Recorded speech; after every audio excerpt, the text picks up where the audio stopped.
everyone, it's Froggy, and I'm back again with another episode of C14 Dating. So we've got a little cutscene here, and I'm going to go ahead and start. These clay sediments are a pain. I grumbled inwardly as I wiped the sticky dirt off yet again. I was on my knees, trying to finish the last 25 centimeters. I did uncover tiny bones, but rationalized they weren't worth sketching on the grid. There was a sound of scraping metal, and I turned around to see Hendrik climbing down the ladder behind me. What a rare sight. You're hardly in the cave, Hendrik. I know. As a geologist, you'd think it'd be the opposite, but here I am now. He surveyed my square, and I started to get self-conscious, wondering if I was doing something wrong. I hope you don't mind the tight squeeze. He knelt down next to me, and I hastily moved to my haunches, offering him my knee pad. He shook his head. Don't worry about it. I'll just be here for a few minutes. I wanted to observe your digging techniques.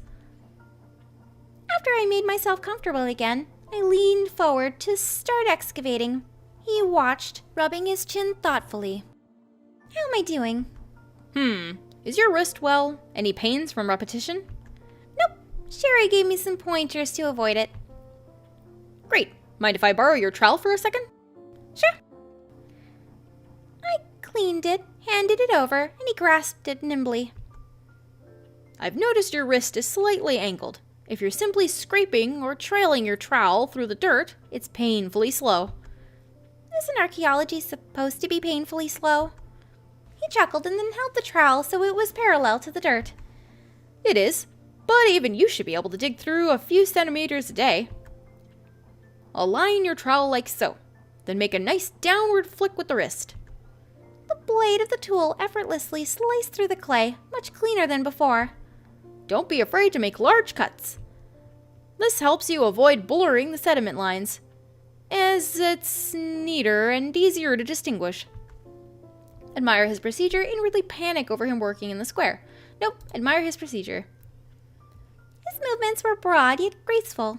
It was strange. Even with such a simple action, I could tell he was experienced. I watched in awe. I have to say, something obvious here. You're good at this. I've been doing this for years, so I have a slight inkling on how to excavate. Also, he extended his arm upward toward the middle of the square.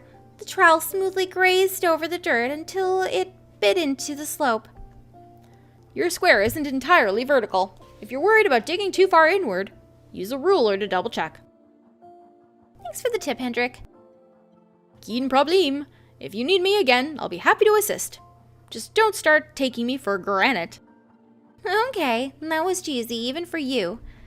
Hey, that pun is a classic. He returned the tool to me and stood up. Glancing in Kyler's direction, Hendrik rubbed the back of his head, mulling over how to approach him.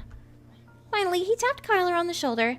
Kyler begrudgingly stared at him before activating his implant. Oui? Kyler's voice struggled to keep an even tone, while Hendrik's voice had a shaky cheerfulness to it. I was wondering if you needed any help or had any quest.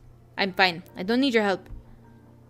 Kyler returned to his square, ignoring Hendrik, who sighed ruefully. It's not the best time to ask, even if my curiosity is killing me.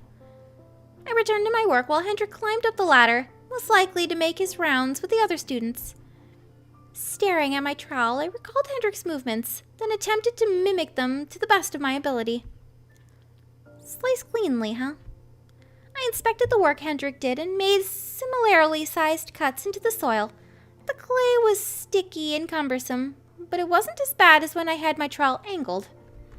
The rest of the day was uneventful, but at least my progress was much better. I stood up and stretched. It was a good time to take a small break and jot down some notes in my journal. I'm gonna get some fresh air. You know, Kyler, you're gonna get hypoxia if you don't go outside every now and then. I'll be fine. Okay, later. Alright, I'm gonna go ahead and skip up.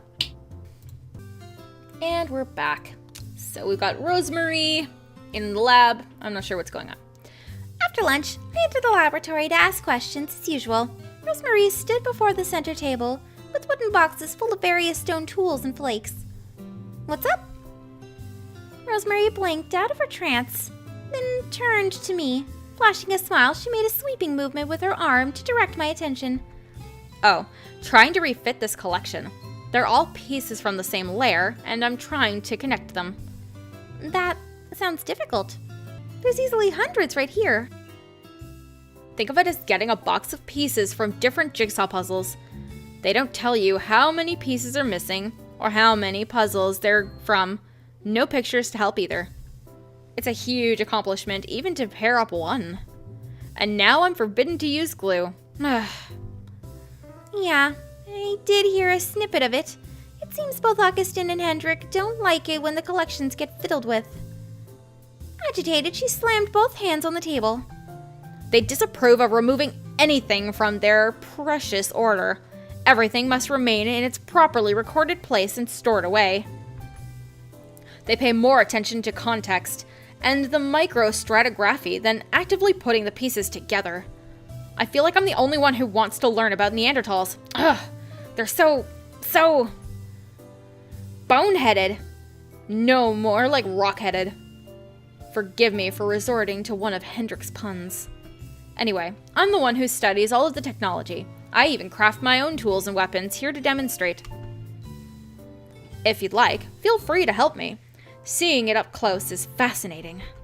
Just watch yourself. Many of the blades and edges are still sharp like new. Sure. I pulled up a chair, focusing on the nearest pieces. So, these are all from Callan Cave? Of course. Every single one documented and accounted for. If a flint was found in the wet screening, though it'll be missing some coordinates. The variety was stunning, from small flaked pieces to others that resembled axes or thin knives. I picked up one and brought it to her attention. How were they able to accomplish this exactly? Sherry did lecture to me about it, but it was mostly sketched diagrams of the final product and not the process. Depends on what you're planning to do with it. For example, make a raclure, axe points. The one you're holding is a raclure. I don't know how to say that. Also called a scraper. You can see it was beautifully retouched by pressure flaking at its edge here. They'd use a burin, or think of it like a chisel with a pointed end, and apply force until it snapped a flake off. Good for finer details and to resharpen tools. Neanderthals are clever. They know how to get long use out of their tools, and they had more control than a previous stone tool industries. And this one? I picked it up. The stone had an odd bulb near the end, followed by ripples along its surfaces. It reminded me of a shell. That's a conchoidal flake. It could be retouched into a tool if needed. It was easier to carry lightweight flakes rather than large intact rocks. This was done by percussion flaking. Basically, they used a hammerstone to strike it at the precise angle to break flakes off, causing this rippling pattern. We placed the objects down and Rosemarie tapped one of the bigger stones in the center of the box. This scarring thing in the middle is a quartzite core. Quartzite is extremely hard to nap, but if material was limited, they would use it. Now I need to find the tertiary flakes to fit it. Tertiary? Flakes from the interior part of the rock. Think of the core as the yolk of an egg, the tertiary flakes as the white part, and the outer flakes called primary and secondary as pieces of the shell. I'm following how the Neanderthals napped the tools in reverse, step by step. I know the terminology can be a little overwhelming. Right now, it's more important to be able to identify them when you're digging. This quartzite is actually from the old Meuse River deposit a few kilometers from here. Hendrik and I published a few papers on material sources. Higher quality materials like flint and chert would be carried for even longer distances. Dear me, I'm blathering on like some cartoon owl from a kid's show. If you'd like, I can show you some of the stuff Hendrik and I published together. It'll give you more insight regarding Callan's history. Really? I'd love to see it if you could email or print it off. It was odd that they had published works, but now that I thought about it, they probably published updates or findings related to Callan Cave. It sounds like you and Hendrik have worked together a lot. We attended the same university, and we went to similar classes. Obviously, published some papers together too. I hesitated but decided to be frank about it. It had been nagging at the back of my mind for a while. Are you and Hendrik a couple? What? Where did you get that idea? 999. Don't get me wrong. I love and adore Hendrik, but as a friend, I'm not attracted to men in that way either. Oh, okay. Anyway, about the papers. I'll talk to Hendrik about it, since I know he'll have them on hand or a digital format. Why is my name being mentioned? Oh, Hen, speak of the devil. Melissa and I were discussing sharing our published works with her. Oh, not those. They're all badly worded gibberish, with convoluted sentences in an attempt to sound mastery smart. You're over-exaggerating. And they're, in French. Some are published in English. You know, I don't have to look at them if you don't want me to. I'm satisfied with my recent works, so I don't mind sharing those with you.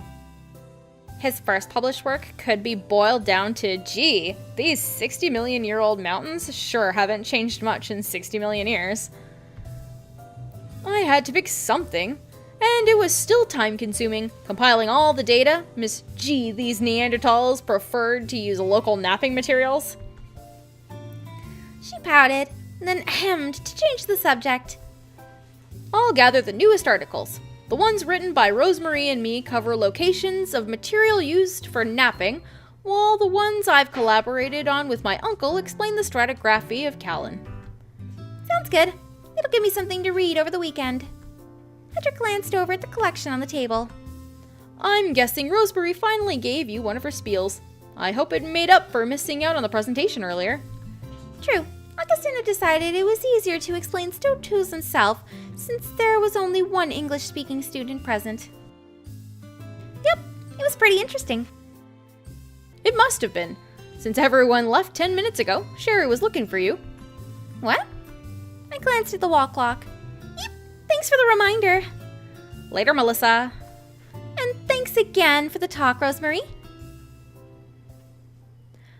Alright, well, I'm going to go ahead and end this episode here for today. Hope you guys enjoyed it. If you want to see more videos from me, then don't forget to like, comment, and subscribe. Thanks for watching.